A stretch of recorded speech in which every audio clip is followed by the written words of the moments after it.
Yo, what's good, y'all? Welcome back to Afro Wonders. So today we actually got a special episode. We're actually talking about, we're not talking about places that I've been or places I've traveled to recently or Afro reviews, no dope drone shots. Actually talking about my experience in moving out of America.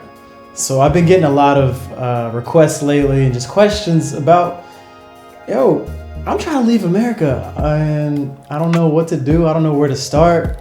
What was it like for you? What was the process? And how can I get out myself? So decided to make a couple videos. I'm gonna make this one about my personal experience in leaving because obviously it's not just I packed up and left. There's a whole backstory to it. And I think that it's be very valuable to show the steps that I took, you know what I mean? And what I went through first before actually getting the chance to go. And other than that, I'm gonna make a video later about different ways that you can leave the States, not just the way that I did it, because in my research, trying to prepare to leave, I did a lot of research on how to leave myself. So I think I can have some valuable information for people in that regard too. But I'm gonna talk about my experience right now though.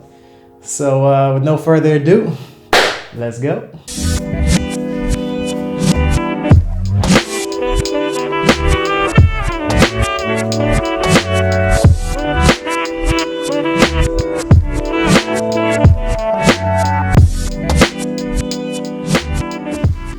So before I get into how I exactly moved out of the States, I'm gonna give you a little background about myself. So I was born and raised in Durham, North Carolina, Bull City, stand up. And, I spent quarter century there and I was just ready to get the hell out. Like I remember 2018, I just had a really bad creative rut. Just felt mentally blocked. I knew I just had to get out. I knew that's what it was, or at least that's what I felt in my soul of souls. I just knew I had to leave the States. And I kept saying, 2019, I won't be here. And another thing to know, I don't talk about much, is my full-time job. I'm a systems engineer or an automations engineer. Oh, what is that, you ask? Oh, no, you didn't ask. Oh, okay, I'll just skip that then, that's cool. So anyways, the job has a lot of travel opportunities. So, we work, it's all project-based. So we have clients in different places. Sometimes you got to go there and be there for a couple of weeks, couple months, couple days, whatever. We also have offices all around the States and internationally. And I was just trying to get one of those opportunities to pop off, like anyone. I didn't care. California, Texas, Singapore. Yeah, it would always fall through. I just felt really deflated at some point. So I decided to take another route. I found that you could become an English teacher as a foreign language in different countries. Didn't know that was a thing. Has nothing to do with what I majored in, chemical engineering. But I said, fuck it, I'm gonna get certified to teach English as a foreign language. That's TEFL, teaching English as a foreign language. So I did that, and I did it at the International TEFL Academy, and it's very impressive, like the way that they prepare you to be an English teacher as a foreign language. And they just have all the resources that you need. I'm gonna put a link below. I'll talk maybe a little bit more about that later. But so I got certified. Then I found a program where you could just go to Colombia for, I think it was just a month or 2 months, 1 or 2 months, completely voluntary. Wouldn't get paid, but it would be paid for. You just got to get your flight down there, which of course is the expensive part, but your lodging and your food would be paid for the whole time you're there. You get really good experience in teaching. And I thought it was a great trial run to see if that's something that I could actually do, because Colombia is one of my destinations, and I mean, it's Colombia, so why wouldn't I do it? So yeah, anyways, I got certified. I got accepted to that program, and I went into my manager's office one day, my homie Kevin. Kevin, what's good if you're watching? And that's the homie, like, so we could talk about anything. And I remember walking in, I was like, hey man, I gotta talk to you about something. And he was like, oh shit. Just lay it on me, close the door. He thought I was putting in my 2 weeks notice, but really I was just requesting a leave of absence so that I could explore that route. So I told him why. I told him about the whole teaching English as a foreign language, getting certified, all this stuff. And his response was, man, that sounds amazing. I know that's something you'd really like. I know you've been wanting to travel and we haven't been able to make that happen. So, yeah, I think it's a great idea. But is there any possible way that we can kind of steer you away from that? Like, man, I mean, yeah, but I don't know if it's going to happen. I'd really like to be in one of our foreign offices. That'd be amazing. But, we've tried that. He's like, yeah, I get it. I'm going to see what I can do. I don't know what I can do. We'll see. But I'll try to push for it a little more. I'm like, all right, cool. So bet. Literally the next day, I get an email from, the director of the company and like the guy in the manager of the Netherlands office and my manager all in a group email with me. And it's like, hey, Zach, I heard you're interested in this opportunity to go to the Netherlands. I'm like, oh, what? So, yeah. And I mean, honestly, like that, like a week later, I'm talking to the director in the Netherlands one-on-one, and we're finalizing it. Just like, all right, so this is going to happen in May. This is, I think, January or February at this point. There's like a couple months to prepare. And man, I was elated, obviously. Man, I can't, like, just that feeling I remember. I was just like, this shit is actually happening. Like, I didn't think it could happen this way. So anyways, it happened. And yeah, so then once I got the news, the only thing left to do was prepare. Now, of course, before actually preparing things, there was a lot to internalize before I actually started to act on things. First of all, I didn't know exactly where the Netherlands was. I knew nothing about it. I'd heard of Amsterdam. That's pretty much it. And I wasn't even sure if Netherlands was in Amsterdam or if Amsterdam was in the Netherlands. Sorry to say it. You can bash me later. But yeah, I mean, I knew nothing about it. So things like that. But also just trying to fathom how my life's going to change, from what it is now, how I'm going to be able to handle it. I couldn't even begin to fathom. But when I broke the news to my family and my closest friends and my girl, I could see, like, they could clearly see how their lives are going to change. It's just what their life is, and subtract me. And, and being starstruck in the opportunity myself, I didn't really fully appreciate the gravity of it and what it would mean when I told people. And I could see it in their faces, like I could see the sadness, and I felt it too. But there's also like that huge excitement. But for them, they're just thinking about, shit, well, he's going to be gone now. That's great for him. And don't get me wrong, they were extremely supportive. Like, they never said anything negative. They never were like, damn, that's whack. Just it's not going to be random times to come over and grab some pizza or go out to get a burger, or random day trips to the mountains, playing Guitar Hero just for fun, just chilling at home with the fam. Like, those days are gone. So yeah, I didn't really get that at first, but once it really hit me, I had like 3 months. I had 3 months to actually make the most of the situation, and that's what I intended to do. So I took a 5 to 6 week leave of absence from work, unpaid, just so I could enjoy my little time that I had with my people. And man, I did. Like, I went to California with my girl for a week or 10 days or something. I can't remember how long. We drove up the Pacific Coastal Highway. It was beautiful. Visited my cousin out in the Bay, chilled with him, came back home and just spent a lot of time with my people, and like just took day trips to the mountains and wherever you wanted to go. And dropped my parents off in DC. Like, they were going to Ethiopia, so I took them there. Made a whole road trip back home through the mountains with a friend and my sister. It was amazing. And yeah, so I can't say that I didn't make the most out of my time, the little time that I had left. It really makes you appreciate the things that mean the most to you. You know what I mean? Like, it's very easy to take things for granted until it's going to be taken away, or at least the easy access to them is going to be gone. So That was pretty much what that lead up consisted of. And then after all that, I had to start to think about, man, like, what do I do once I get there? Legally, what should I take care of? And I had no idea. The company actually took care of a lot of it, but then it was time to actually get into the preparation phase. Now, of course, one of the things you have to prepare for is that legal documentation before you even get there. Most importantly, your work visa. So, of course, your work visa is required to actually just get out of the States, to say, I'm going to the Netherlands with a one-way ticket, not coming back here. They're not going to let you leave unless you have that. So, fortunately, if you're doing it through a company, then they'll take care of a lot of that for you. At least they'll get you the forms that you need to fill out. Mine was the highly skilled immigrant form, which is very flattering, but it's untrue. I'm only moderately skilled. So anyways, I get this form, fill it out, and I think they have a host of other forms that they need to take care of. And, they just ask me for information, my passport info, my driver's license, are you married, are you not, all this stuff. I guess some stuff for taxes as well.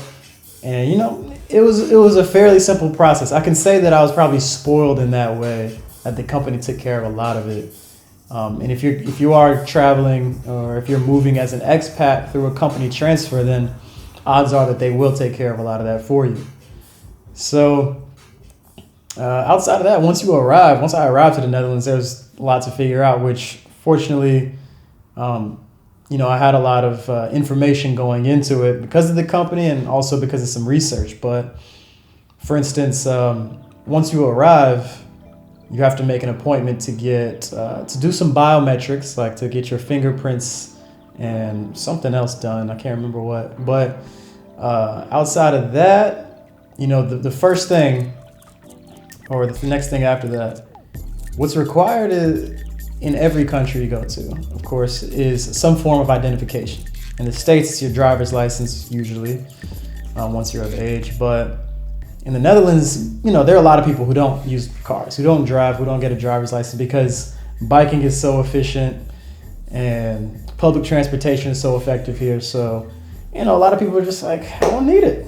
I think that I see that shifting a little bit now, but most people are very happy without it. So the car that you do need is a residence permit. That's required. So your residence permit is just another ID. It's just saying that you reside in the Netherlands. That's it. And it's cool because it almost acts as a passport when you're traveling within the EU. All you need is your residence permit usually, because they know that you live in the EU. It's pretty much free travel throughout the EU once you're there, once you're a resident of one of the countries. So that's dope. But yeah, once you get your residence permit, which that's a process in itself, like you got to set up appointments at the municipality for everything. I mean, that's what I found out. It's very different about here than the States. I feel like it's a lot more bureaucratic. Things move a little slowly. There aren't, not much goes through email. Everything goes through the mail, or you have to actually go to the municipality. You go to the municipality to set up an appointment for later at the municipality for a week later. And then once they have the stuff ready, you have to set an appointment to go to the municipality to pick it up. You can't just walk in and be like, oh, I heard that this is ready. No, set an appointment to get that too. So I had to do that for the residence permit. And then after that, next thing, most important after that, is the BSN number. Your BSN is your burger service number. I can't remember what it stands for, or burger. So that pretty much is your social security number. And that's required for a lot of things. You need your social security number in order to get a Dutch bank account. And that's the most important thing, because without a Dutch bank account, there's just a lot you can't do. You can't get any things that require a monthly subscription or annual subscription. So, like your utilities, for instance, your Wi-Fi, your internet. You can't get a gym membership. You can't get like a public transportation card. You can get like the temporary ones just for like a couple of rides that's prepaid, but you can't just get one attached to that's connected directly to your bank account, because you don't have a bank account. So there's a lot of things like that. I mean, at the grocery store that I was going to, Albert Heijn, that I go to now, only accepts cash or the debit cards. And I probably could have found another grocery store that took credit cards, but instead I just struggled for a week and just ate out. It was a good excuse to eat out, but so that's required, your BSN. And outside of that, those are the most important things. Once you got all those things, you can start to actually build your life, your daily routine. You can get that gym membership, you can get your Wi-Fi set up, and it really does like unlock everything. Now you're like, oh shit, I can like actually settle in. That's a really good feeling. Now, of course, if you're doing this through a company, then they'll assist you in a lot of these things. You're not completely alone. They want the process, the relocation process, to be as easy as it possibly can for you. Because in a lot of ways, they're semi-responsible for all those things because they are acting technically as your sponsor to this country. So, that's what you want to look out for. And every country is going to have its own protocol, but that's generally the types of things that you're going to look out for when you go into a new country. And then the next thing, of course, you got to figure out where you're going to lay your head. Now, of course, once you figure out all the other stuff, you got to figure out where you're going to lay your head. Where are you sleeping? Where are you going to live? I'm not trying to be a homeless, highly skilled immigrant. It's not what I'm trying to do in my life. So, now, of course, if you are going through the company, then there's a really good chance that they're going to assist you in some way in that relocation process and figure out your housing. It's not as rare as you might think. So if that's not the case, you of course have to you got to look at the housing market wherever you're going, the city that you're going to, what it's like. If you're going to the Netherlands, in my case, there were some websites like Funda and Perarius, but of course every country is going to have its own, it's going to have its own best websites to use. Now, I was lucky in that my company had, they have a realtor. We had an expat that was already here on a rotation, and in the company that I work for actually takes care of a lot of that for you. Like they actually give a monthly stipend to take care of some part of it, depending on how much the place costs you're going to be moving to. And I'm not saying that because that's the status quo, but I'm saying that because a lot of people rule out moving because of that, because they're like, I don't know, I got to figure out where I'm going to live. A lot of people, they just need a reason just to say no. But no, like if you ask, if you push for it, you'd be surprised at what your company's willing to do. Like even if it was your request to move, like this is what happened for me. And there's no reason. Like I'm not the CEO. I'm not like some big wig. But it's something that I really wanted and it worked out. So, don't let that fool you. Don't let that steer you away from what you want to do. So I got lucky in that somebody was actually living in this apartment that you're looking at right now. And it was one of the expats and he was leaving and the company had the place under contract and I was coming in. So we timed me coming in with the time that he was leaving. So I got there about a week before, and for that week that he was still there, I was staying in a hotel, nice hotel, and that's when I was taking care of all my stuff, the BSN, the residence permit, and then I came into this apartment, furnished. I came into a good place. So, I think I got fortunate in that way, but I'm not the only one. A lot of people go through this, and I think a lot of people don't go through with it because they're afraid that they're not going to have the perfect housing situation. And that's not a good enough reason not to move somewhere. Like you're going to figure it out and, it might not work out exactly how you want to at first. There are people in my company, other expats that didn't have what I had. Like it's just my situation just worked out perfectly because of timing. But there are other people in my company that had to stay in an Airbnb for a month or a couple months or just a long time and just figure it out. But they were always looking at the housing market because in the Netherlands, it's not a very great housing market. It's very tight. Like it's very hard to find a good place for a reasonable price. And the ones that are available will get snatched up quickly because this city, at least the city we're in, Utrecht is very population dense. And that's how a lot of cities in the Netherlands are. So it just depends on where you're moving to, what the market's like. It might be easy depending on where you're moving to. or it might be easy because you just get lucky and timing works out. You know what I mean? So that's just a part of the game. You know, for some people it works out perfectly. Some people, you got to put in a little work, but in the end it's worth it for sure. All right, now for the fun part, the people and the culture. So you can never truly simulate what it's going to be like once you get to a place. You can't simulate the culture, the people, but you can do enough research to get some kind of feel for it. You know, you can't generalize people by saying this is what all blah people are like, but you can get a feel, and, you know, just more preparation equals less surprises, right? And you can also go into it blind, but I'd rather know a little bit. For instance, for myself, going to the Netherlands, I looked up, what are Dutch people like? What's culture like? And I saw that they're very direct and straightforward in their speaking. They're going to say exactly what they mean, not try to beat around the bush. They like to pay their own way, going Dutch. They don't like to spend a bunch of money. They're not super flamboyant in spending money. And they're also very friendly, but it's hard to become like really close to Dutch people. That's what I read online. Everybody was saying that, like, it's hard to get into like Dutch friend groups. You know, you might make a friend here or there, but going from that next step to them like taking you home to their family or like bringing you into their friend groups, a lot of people were saying like that's just tough. So you know, so I prepared for those things, and mentally I try to prepare for that. You know what I mean? Like, for instance, I'm coming from the States, where beating around the bush is the standard. Like, we have so many euphemisms so that we can lighten the blow. We never say anything directly in America. Like, so, you know, preparing myself for that, like just not mistaking the straightforwardness and their directness with rudeness. You know what I mean? Like, just understanding that.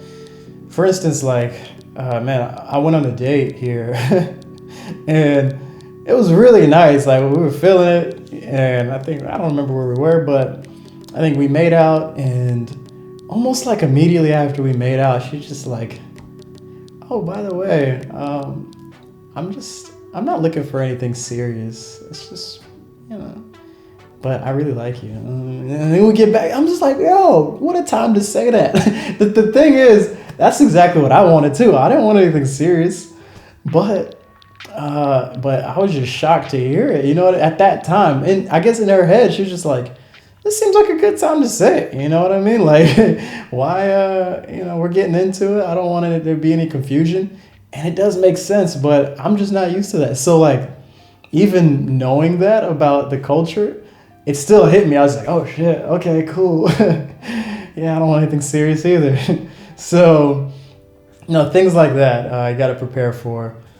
And honestly, over time, especially like romantically or through friends, you know, it's changed me being here. You know, I'm definitely way more direct in my speech and how I talk to people, because I'm seeing like, wait, honesty is a good way to go. Like, in the States, usually, especially romantically, there's this huge cat and mouse game, power struggle all the time. Like, does he like me? Does she not? How much do they like me? No, here it's just straight up. It's like, yeah, I like you a lot, and but this is what I'm looking for, and blah blah blah. Like, they're just gonna say it straight up, just so there's less confusion. I really appreciate that.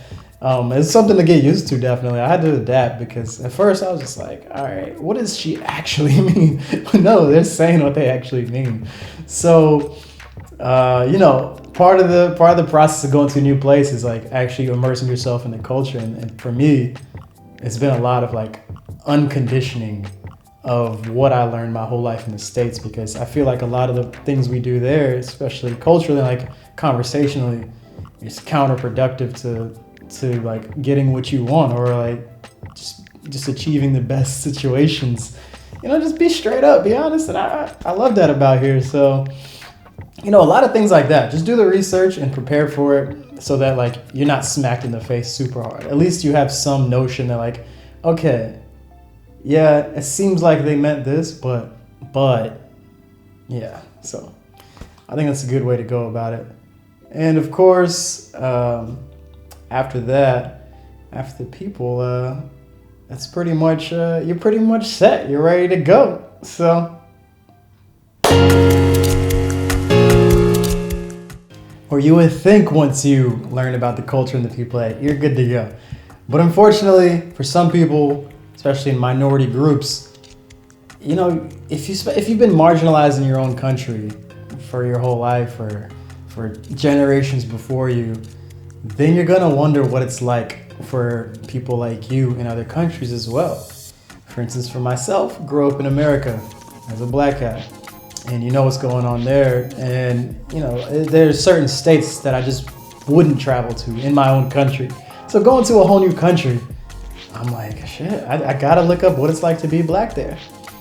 I honestly, it's very little information that I could find, especially throughout Europe and a lot of the world. I can't find that out there, which is why I created Afro Reviews. If you haven't seen them, check them out. I make Afro Reviews in every country that I go to, what it's like to be black there, among many other things.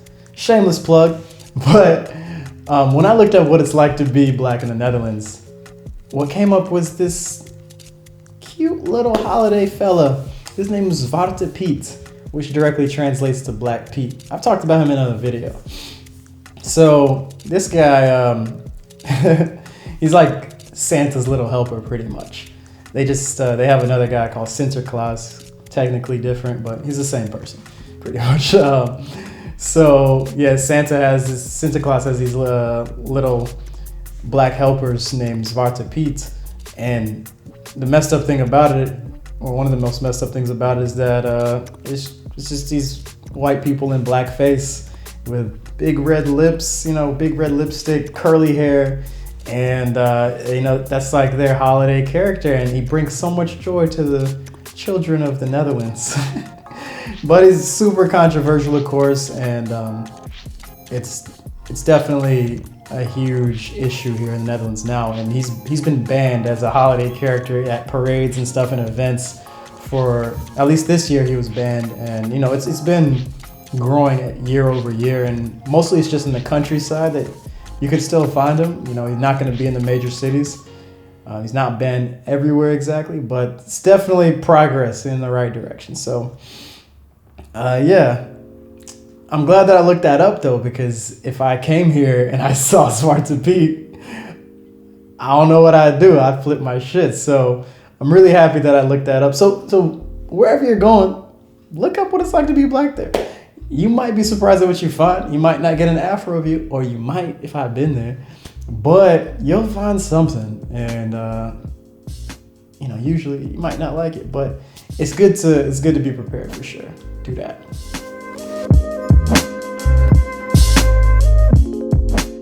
So these are just some of the basics of what to know when moving out of the States, moving out of your country to a new country, and just the general process. Now, of course, there are a lot of things that I didn't hit on. You can go way more in depth on each subject that I talked about, and there are even some things that I didn't hit on, but these are just the most broad, basic things that you need to know. And I hardly even touched on, you know, things to figure out once you get to a place. This is more about the lead up, the preparation, and your arrival. So I will make future videos about the rest of that process, and also just different ways, like I said, different ways to move out of the country, because people are looking right now. I see that. So other than that, I think I hit on everything I wanted to today, and I really appreciate y'all watching today. If you liked it, hit that thumbs up, share it with somebody, subscribe to the channel if you haven't already. I hope y'all enjoyed. I'm gonna see y'all in the next one. All right, y'all. Peace.